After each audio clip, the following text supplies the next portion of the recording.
Hello everyone, welcome to Pepcoding. तो आज हम हमारे buy and sell stock series का थर्ड क्वेश्चन सोल्व करने जा रहे हैं, जो कि buy and sell stock with transaction fee, infinite transactions allowed. तो फर्स्टली हम क्वेश्चन डिस्कस करेंगे, फिर हम हमारी अप्रोच की तरफ चलेंगे। तो पहले क्वेश्चन में देखते हैं क्या दिया गया है। क्वेश्चन में हमें दिया गया है कि you are given N number representing the number of days. तो एक एन नंबर दिया गया है जो हमें बताता है कि हमें कितने दिनों का डाटा मिला है जिसके बीच हमें मैक्सिमम प्रॉफिट निकालना है। You are given n number where ith number represent the price of stock on ith day। तो जो हमारा ith नंबर है वो हमारा ith डे का प्राइस बताता है। जैसे एक नंबर है वो उस दिन का प्राइस बताता है।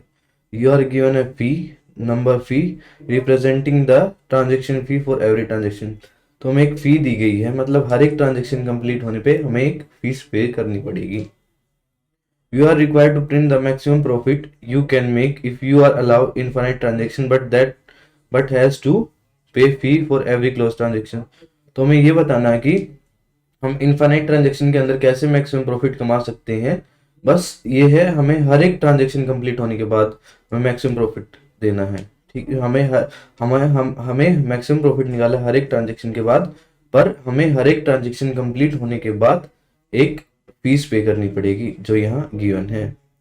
एक नोट दिया गया है, there can be no overlapping transactions, one transaction needed to be closed before opening another transaction. तो क्या दिया गया है इस नोट के अंदर कि हम ओवरलैपिंग नहीं कर सकते। उसका मतलब क्या है कि buy one sell buy one मैं अच्छे से बताता हूँ आपको कि क्या, अच्छे से समझाता हूँ कि क्या है।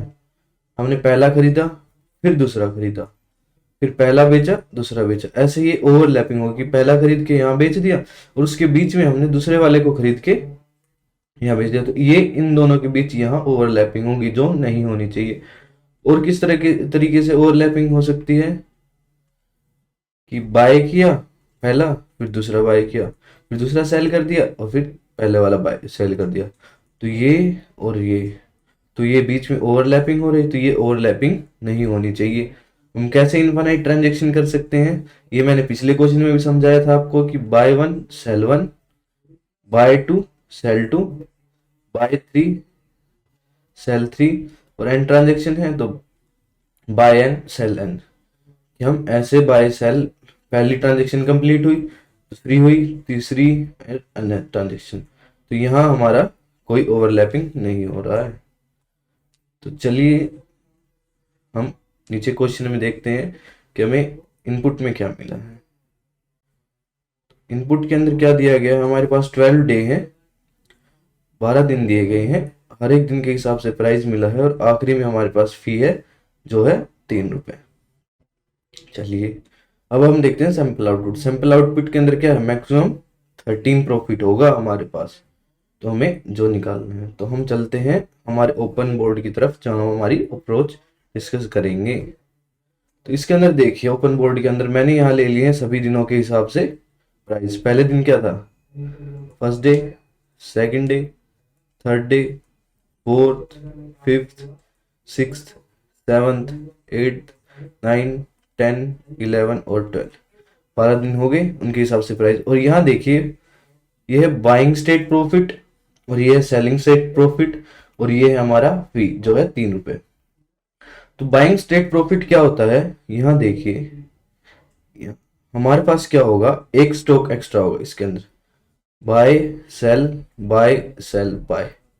तो हम कैसे मैक्सिमम प्रॉफिट कमा सकते हैं, जब हमारे पास एक स्टॉक एक्स्ट्रा होगा, वो क्या होगा हमारा बाइंग स्टेट की। बाइंग स्टेट के अंदर हमारे पास एक स्टॉक एक्स्ट्रा होगा और हम कैसे यहाँ मैक्सिमम प्रॉफिट कमा सकते हैं।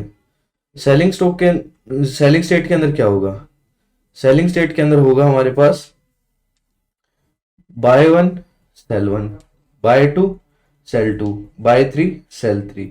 मतलब हमारे यहाँ पे हमारे पास कोई भी एक एक्स्ट्रा स्टॉक नहीं होगा, स्टॉक नहीं होगा और हमें यहाँ मैक्सिमम प्रॉफिट निकालना है। कि कैसे हम यहाँ मैक्सिमम प्रॉफिट निकालेंगे जब हमारे पास एक भी स्टॉक एक्स्ट्रा नहीं है। तो चलिए शुरुआत करते हैं।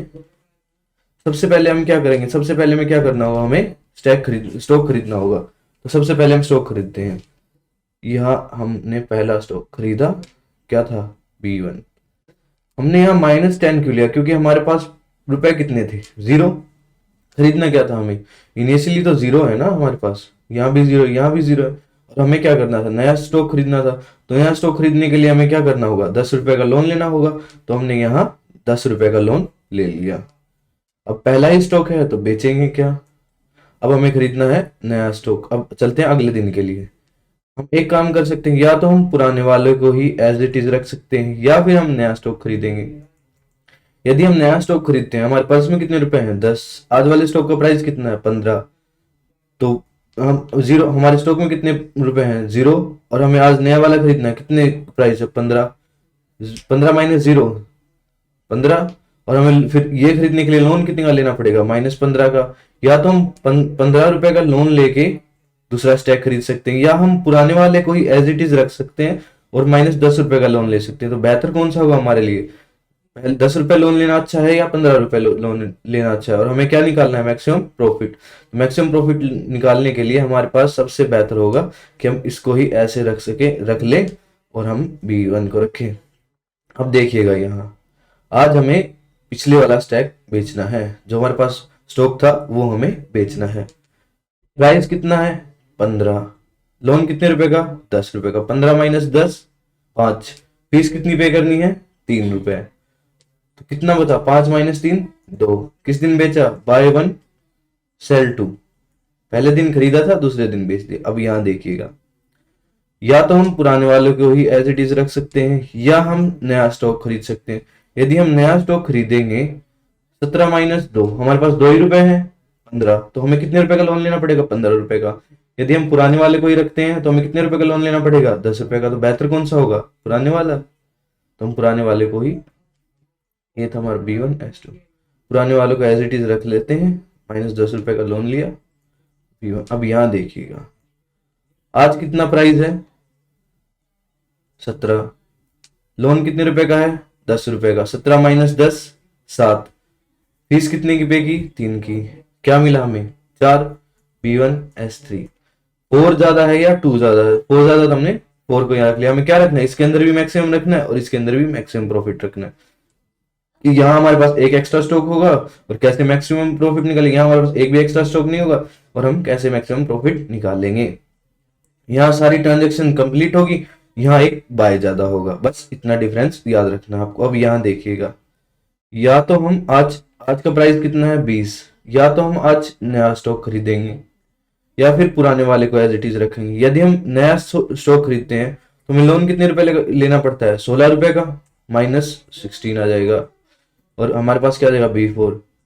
या फिर हम पुराने वाले को एज इट इज रखें और 10 रुपए का लोन ले। तो बेहतर कौन सा होगा, 10 रुपए का लोन।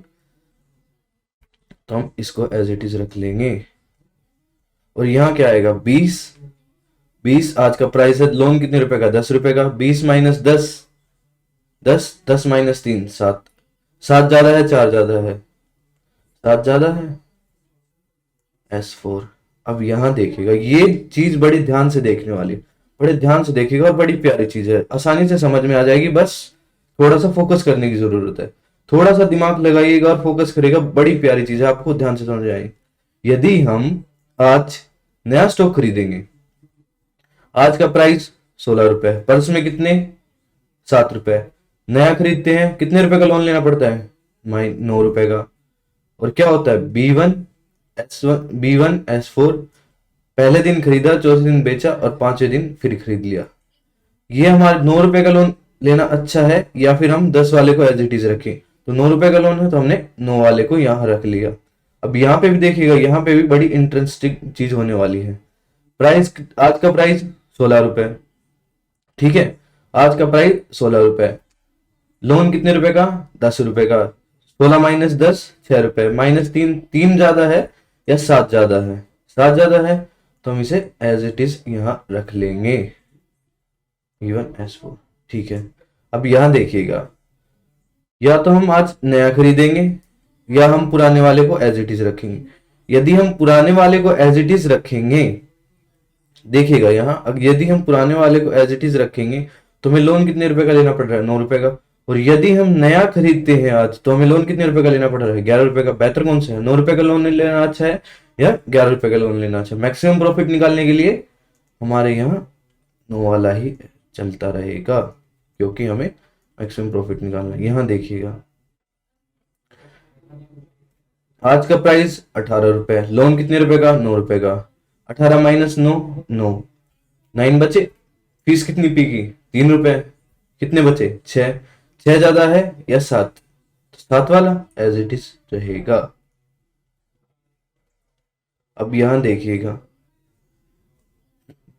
आज हमें नया स्टॉक खरीदना है, एक स्टॉक एक्स्ट्रा होना चाहिए। या तो हम पुराने वाले को एज इट इज रखें या हम नया खरीदें। यदि हम नया खरीदेंगे तो क्या होगा? 22 माइनस 7, 15। या तो -15 का लोन ले, 15 रुपए का लोन ले, या फिर 9 वाला एज इट इज रखे। तो बेहतर कौन सा है? 9 वाला। तो हम 9 वाला एज इट इज रख लेंगे। S4B5 और आज बेचेंगे। प्राइस पहले कितना था? 9। और यहाँ कितना है? 7। यहाँ कितना है? 9। 9 रुपए का लोन था, माइनस कितना कर, आज का प्राइस कितना? 22। 22 माइनस 9, 13। 13 में से 3 गए, 10। 10 ज्यादा है, 7 ज्यादा है, 10। तो क्या किया हमने? Bye 1 S4B5 S7। 22, 13 और 9 22 होते हैं। 22 में से 9 माइनस किए तो हमारे पास बचे 13। 13 में से 3 रुपए फीस गई, 10 बचे। 10 ज्यादा, तो हमने ऐसे। मैं उम्मीद करता हूं आपको ये चीज समझ में आएगी। यदि नहीं आई तो मैं फिर से दोहराता हूँ। बाइंग स्टेट प्रॉफिट में क्या होता है? हमारे पास एक स्टॉक एक्स्ट्रा होता है, buy sell buy sell buy. और सेलिंग स्टेट के अंदर क्या होता है? हमारे पास एक भी स्टॉक एक्स्ट्रा नहीं होता और सारी ट्रांजेक्शन कंप्लीट होती है। ठीक है, हमें क्या करना होता है कि बाइंग स्टेट के अंदर क्या होता है कि हम कैसे मैक्सिमम प्रॉफिट कमाए, कितना मैक्सिमम, कैसे हम मैक्सिमम प्रॉफिट कमाए जब हमारे पास एक स्टॉक एक्स्ट्रा है। और सेलिंग स्टेट के अंदर हमारे पास एक भी स्टॉक एक्स्ट्रा नहीं होगा। और यहां देखिएगा, हमने शुरुआत में क्या किया है? हमने 10 रुपए का लोन लिया है और एक स्टॉक खरीदा है। क्यों? क्योंकि हमारे पास पर्स में 0 रुपए थे और स्टॉक खरीदना जरूरी था, क्योंकि बाइंग स्टेट में अंदर एक स्टॉक एक्स्ट्रा होता है। और यहाँ 0 है, 0 भी एक स्टेबल सेलिंग स्टेट है, क्योंकि बाइंग 0 है, सेलिंग 0 है। इसे हम ऐसे भी मान सकते हैं। तो यहाँ देखिए, हमने 10 रुपए का लोन लिया है, पहला स्टॉक खरीदा है। अब दूसरे वाले में देखिएगा, दूसरे वाले में क्या किया? हमें नया स्टॉक, यहाँ भी एक स्टॉक रखना है। या तो हम नया खरीदेंगे या पुराने वाले का एज इट इज खरीद रखेंगे। नया खरीदते हैं तो 0 रुपए है, नया खरीदना 15 रुपए का। तो 15 माइनस 0 कितना बनेगा? 15। या तो हम 15 रुपए का लोन लिया, 10 रुपए का। बेहतर कौन सा था? 10 वाला। तो हमने 10 वाला एज इट इज रख लिया। यहाँ क्या हुआ? 15 माइनस 10, 5। 5 में से 3 रुपए फीस कट गई, 2 रुपए बचे। पहले दिन खरीदा, दूसरे दिन बेच दिया, 2 रुपए का मुनाफा हुआ। ठीक है, ऐसे ही इसको एज इट इज यहाँ रख लिया, क्योंकि यहाँ पे भी हमें 15 रुपए का लोन लेना पड़ रहा था। यहाँ जब बेचा तो हमें 4 रुपए का हुआ। यहाँ देखिएगा, अब ये वाली चीज बड़े ध्यान से देखने वाली, मैं फिर से बताता हूँ आपको। ये वाली चीज जो है, ये वाली बड़ी ध्यान से देखने वाली चीज है। इतनी सी चीज है जो आप बड़े ध्यान से देखिए। देखिए, इस दिन के लिए हमें नया स्टॉक खरीदना था। यदि हम पुराने वाले को एज इट इज रखते हैं तो हमें 10 रुपए का लोन लेना पड़ रहा था। यदि हम इसके जरिए, इसको यूज करके, 7 रुपए को यूज करके नया खरीदते हैं, B1 S4 B5 करते हैं, या फिर B1 को एज इट इज रखते हैं, तो 10 रुपए का लोन। नया खरीदते हैं तो हमें कितने रुपए का लोन लेना पड़ रहा था? 9 रुपए का। तो बेहतर कौन सा था? 9 वाला। तो हमने 9 को यहाँ रख लिया। अब यहाँ देखिएगा, यदि हम आज बेचते हैं तो हमें मुनाफा हो रहा था 3 रुपए का। और यदि हम पुराने वाले को ही रखते हैं कि आज नहीं बेचते, तो हमें मुनाफा कितने और हो गया था?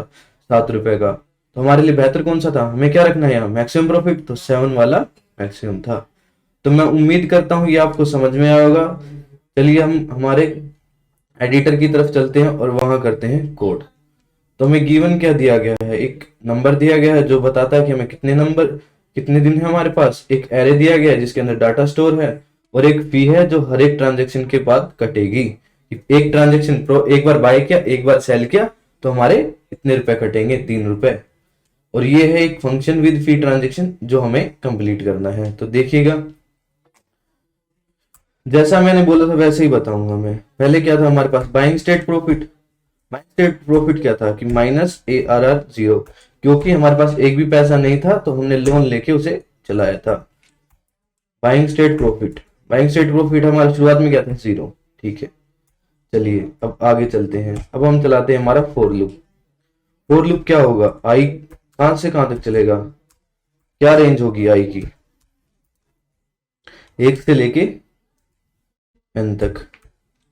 अब इसके अंदर हम क्या करेंगे, हमारा न्यू बाइंग स्टेट प्रॉफिट होगा, क्योंकि आप देखिएगा मैं फिर से आपको समझाता हूं, न्यू बाइंग स्टेट प्रॉफिट क्या था हमारा, इस दिन के लिए हम न्यू बाइंग स्टेट प्रॉफिट निकाल रहे थे, और यहाँ हम न्यू सेलिंग स्टेट प्रॉफिट निकाल, यहाँ भी न्यू सेलिंग स्टेट प्रॉफिट है, यहाँ भी न्यू सेलिंग स्टेट प्रॉफिट। या तो हम पुराने वाले को एज इट इज रख रहे थे, या हमने यहाँ देखा यदि मैक्सिमम है प्रॉफिट तो इसको रखेंगे। इसके लिए हम देख रहे थे या तो मैक्सिमम है तो हम बदल रहे, वरना उसे एज इट इज रख रहे हैं, तो हम वो ही इस कोड के अंदर करेंगे। एज इट इज जैसा मैंने बोला वैसा मैं बिल्कुल कोड लिखूंगा। New selling state profit initially हम सबको 0 रखते हैं। अब हम लगाते हैं हमारी यहाँ कंडीशन, यदि हमारा सेलिंग स्टेट प्रॉफिट माइनस आज का प्रॉफिट, आज का प्राइस सॉरी, आज का प्राइस हमारे बाइंग स्टेट प्रॉफिट से ज्यादा है, यदि ज्यादा है तो क्या करना है हमें, जो हमारा न्यू बाइंग स्टेट प्रॉफिट होगा वो क्या होगा, selling state profit minus ARR आई, आज का प्राइस। यदि ऐसा नहीं है तो क्या हो, यदि ऐसा नहीं है तो क्या हो, हमारा जो न्यू बाइंग स्टेट प्रॉफिट है किसके इक्वल हो जाए, पुराने वाले के। ये देखिएगा मैंने क्या लिखा है यहाँ, मैं आपको फिर दिखाता हूं हमने क्या किया है, यहाँ देखिएगा मैं इसको इस कलर से दिखाता हूँ। या यहाँ हमारा 15 ज्यादा नहीं था तो हमने इसको एज इट इज 10 को एज इट इज रखा था, और यहाँ हमने उसे बदल दिया था, तो यही मैंने कोड के अंदर किया है। ये कर लिया। अब बात करते हैं सेलिंग स्टेट प्रॉफिट की। सेलिंग स्टेट प्रॉफिट की बात करते हैं तो तब आती है यदि हमारा बाइंग स्टेट प्रॉफिट प्लस आज का प्राइस माइनस में फी यदि ज्यादा है सेलिंग स्टेट प्रॉफिट से, जो हमारा पुराने वाला सेलिंग स्टेट प्रॉफिट है, तो क्या होगा, हम क्या करेंगे, हम न्यू सेलिंग स्टेट प्रॉफिट को, मैं इसे फुल स्क्रीन में कोड करता हूं ताकि आपको अच्छे से नजर आए कि मैं क्या लिख रहा हूं और क्या मैं समझाना चाहता हूं आपको। तो क्या होगा हमारा न्यू सेलिंग स्टेट प्रॉफिट क्या होगा, selling state profit buying state profit plus आज का प्राइस माइनस में पी। चलिए अब चलते हैं हमारे एल्स पर, यदि ऐसा नहीं है तो क्या होगा, ऐसा नहीं है तो क्या होगा, हमारा न्यू सेलिंग स्टेट प्रॉफिट किसके इक्वल होगा, पुराने वाले के इक्वल। ये मैं आपको 2 बार बता चुका हूं कि हम ऐसा क्यों कर रहे हैं। अंत में क्या होगा, हमारा जो बाइंग स्टेट प्रॉफिट होगा वो इक्वल हो जाएगा न्यू वाले के। ऐसा हम क्यों कर रहे हैं, न्यू वाले बाइंग स्टेट प्रॉफिट के इक्वल। ऐसा हम क्यों कर रहे हैं, ताकि आने वाली जो ट्रांजेक्शन्स होंगी उनमें कोई दिक्कत ना आए। न्यू सेलिंग स्टेट प्रॉफिट के इक्वल होगा। अंत में हमें क्या करना है, प्रिंट कराना है। क्या प्रिंट होगा, यहाँ प्रिंट होगा हमारा सेलिंग स्टेट प्रॉफिट, क्योंकि सेलिंग स्टेट प्रॉफिट के अंदर ही मैक्सिमम प्रॉफिट होता है। मैं आपको फिर से बताता हूं हमने क्या किया है, हमने बाइंग स्टेट प्रॉफिट लिया है जो शुरुआत में -10 था, समझ रहे होंगे आप इस बात से। सेलिंग स्टेट प्रॉफिट हमारा शुरुआत में 0 था, हमने शुरुआत एक लूप चलाया है जो हमारे सभी प्राइजेस को बताएगा, सभी प्राइजेस के बारे में उनके साथ कंपेयर करेगा। अरे के हमने एक न्यू बाइंग स्टेट बनाया है, स्टेट प्रॉफिट बनाया है, एक न्यू सेलिंग स्टेट प्रॉफिट बनाया है। ठीक है, पहली कंडीशन हम क्या चेक कर रहे हैं, यदि हम सेलिंग स्टेट प्रॉफिट में से आज का प्राइस माइनस करते हैं और यदि उसकी कीमत हमारे पिछले वाले बाइंग स्टेट प्रॉफिट से ज्यादा थी, जो कि ये वाली बात चल रही है, ये वाली बात, तो क्या हो जाए, 10 की जगह वो 9 हो जाए। वो यहाँ हो रहा है न्यू बाइंग स्टेट प्रॉफिट क्या हो रहा है, 9 रुपए। यदि ऐसा ना हो तो न्यू बाइंग स्टेट क्या हो रहा है, 10 रुपए। ठीक है, अब यहाँ देखिएगा यदि हमारा बाइंग स्टेट प्रॉफिट प्लस आज का प्राइस माइनस फी, ये वाली इस चीज की बात कर रहा हूं मैं, इस चीज की बात कर रहा हूं, यदि ज्यादा है, जैसे यहाँ थी 4 से ज्यादा था 7, तो क्या रखा था हमने, 7 को रखा था, एज इट इज इस चीज को रखा था। अन्यथा क्या हो रहा था, यहाँ न्यू सेलिंग स्टेट प्रॉफिट कैसा हो रहा, सेल स्टेट प्रॉफिट के इक्वल, होल्डर के इक्वल, और यहाँ हम वैल्यूज को असाइन करवा रहे हैं एक दूसरे को ताकि आगे आने वाले में कोई दिक्कत ना हो, और अंत में मैं प्रिंट करवा रहा हूँ सेलिंग स्टेट प्रॉफिट को। तो चलिए इसे हम कंपाइल करके देखते हैं कि क्या हमने कोड सही लिखा है या नहीं, कोई एरर तो नहीं है, और फिर इसे हम सबमिट करने की कोशिश करेंगे।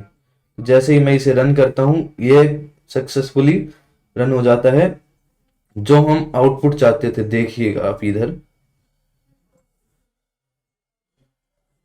13 और यहाँ 13 और 13, हमें 13 चाहिए था 13। तो चलिए मैं इसे सबमिट करने की कोशिश करता हूँ, क्या हमें पूरे में फुल में से फुल नंबर मिलते हैं। चल जा चल जा, और ये हमें फुल में से फुल नंबर देता है। तो यही था इस क्वेश्चन में कि हमें मैक्सिमम प्रॉफिट निकालना था विद फी के साथ। तो हमने जैसा उन्होंने बताया, जैसे मैंने बताया वैसा मैंने करके आपको समझाया। मैं एक बार फिर से आपको बता देता हूँ यदि आपको कहीं दिक्कत आई हो इसके अंदर। Buying state profit, selling state profit, एक फी है। बाइंग स्टेट प्रॉफिट में हमारे पास buy sell buy sell buy एक एक्स्ट्रा स्टैक था। सेलिंग स्टेट के अंदर buy sell buy sell buy sell, कोई भी एक्स्ट्रा स्टैक नहीं था, स्टॉक नहीं था। बस यही था इस वीडियो में। Thank you for watching the video.